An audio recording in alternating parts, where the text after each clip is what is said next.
Hey guys, how you doing today? Oh, hair is actually finally it's hopeless, right? Like I can't go get a haircut, and so it just like is gonna get floofier and weirder and weirder. I'm not gonna go protest about it, but like day 2 million feels like it's just getting longer and longer. This one's gonna be a little off the beaten path, I think. It's definitely gonna be a controversial opinion. You're going to find if you stick around on this channel that I've got lots of controversial opinions. And I don't know, in this day and age, I think, normal opinions in the first place are already fairly controversial. So I like to go far out there. So uh, in this particular one, I think I want to talk about. Uh, I hear a lot of people rolling their eyes and saying like, "Oh my goodness, these guys like Donald Trump and all these, oh, they're so stupid." Big eye roll. Oh man, how stupid can you be? Donald Trump gets in front of people and says, "We should bombard people with UV radiation, and oh, we should inject disinfectant." And oh my goodness, what an idiot! I hear this a lot.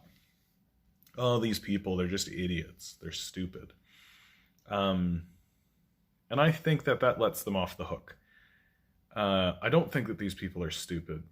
I think that if you get into the position that you're in, and if you work as hard as you do to, uh, or work as hard as you do, but if you put the energy towards uh, getting into positions of power, which isn't an easy just kind of, oh hey, this happens sort of thing. Um, you have a certain level of intelligence and you have a certain level of connection, and um, I think that what we're seeing can clearly be just sociopathic behavior, right? And I really do think it's time for us to be more open about that and to talk about that more seriously. That our leadership is not stupid, it's sociopathic. And I shouldn't say our leadership, I live in Canada, but certainly the American leadership. I mean, Donald Trump is a rapist. Donald Trump is a Joe Biden, who's the opposition party, has been put in, has been accused of rape, and these people don't have empathy. They, like other nations, like Canada and most of Europe and all this, are doing intelligent things, are making intelligent moves, and are doing moves that are rooted in empathy, right? That are rooted in the kind of,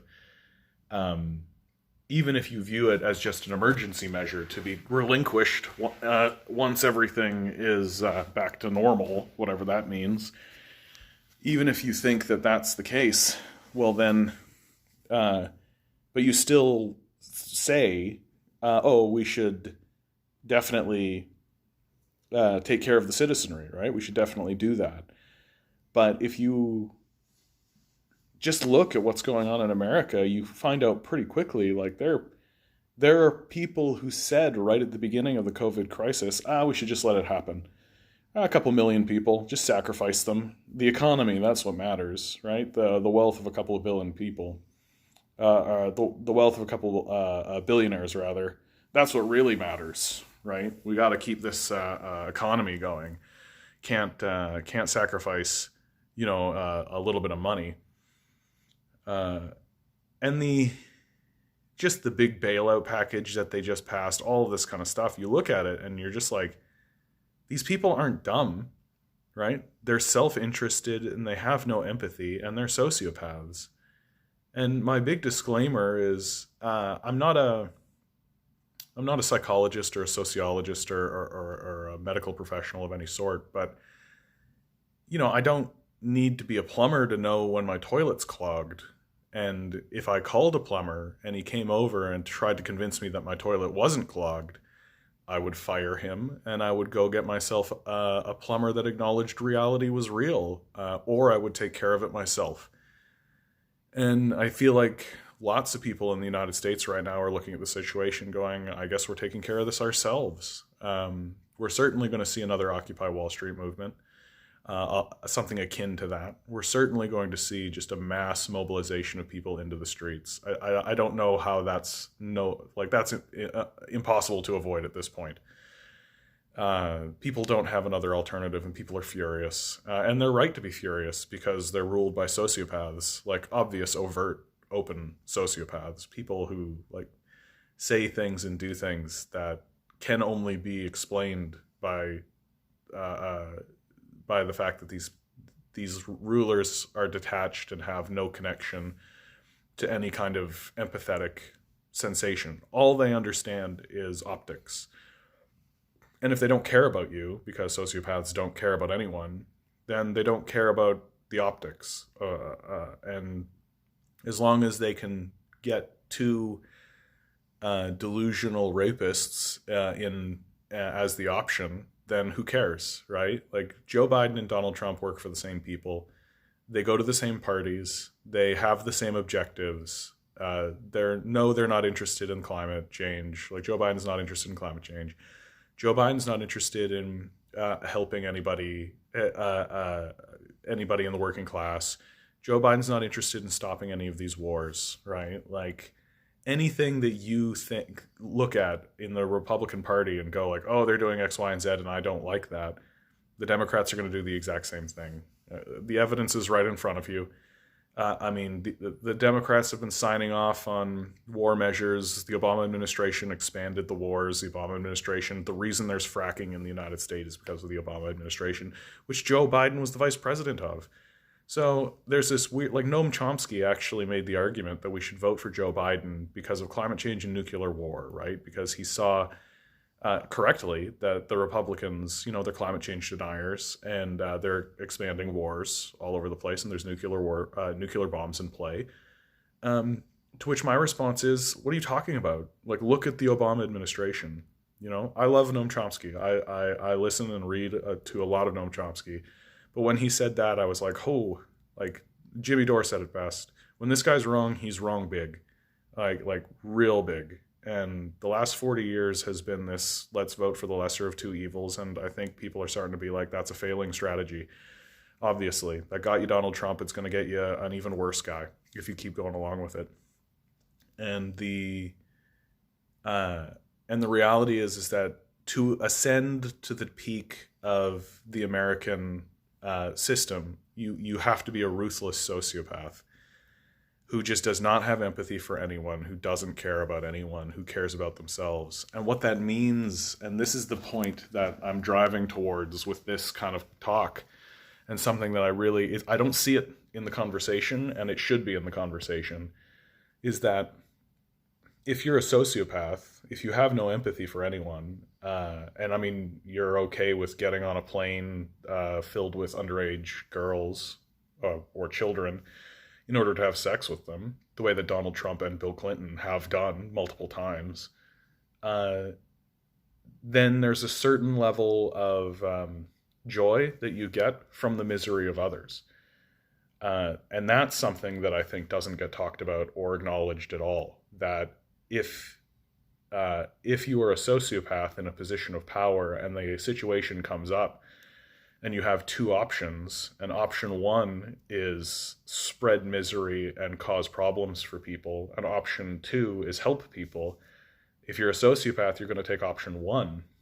Because what better way, right, to get your rocks off, to get your jollies? Not only can you hurt people, which is your objective, there's nothing they can do about it. And if they cry about it, that's all the better, right?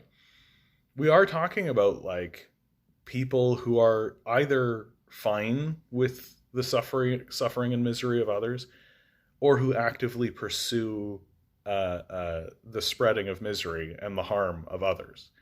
And it's really obvious. It's right in front of your face at this point. And we're very fortunate here in Canada because our leadership is not so sociopathic. Like our conservatives are just venal and sort of purchased, right? But they're not sociopaths. Like I genuinely don't believe that they would go out of their way to hurt people. But what I'm seeing in the United States, yeah, they're going to go out of their way to hurt people. And if they can get away with it, they will.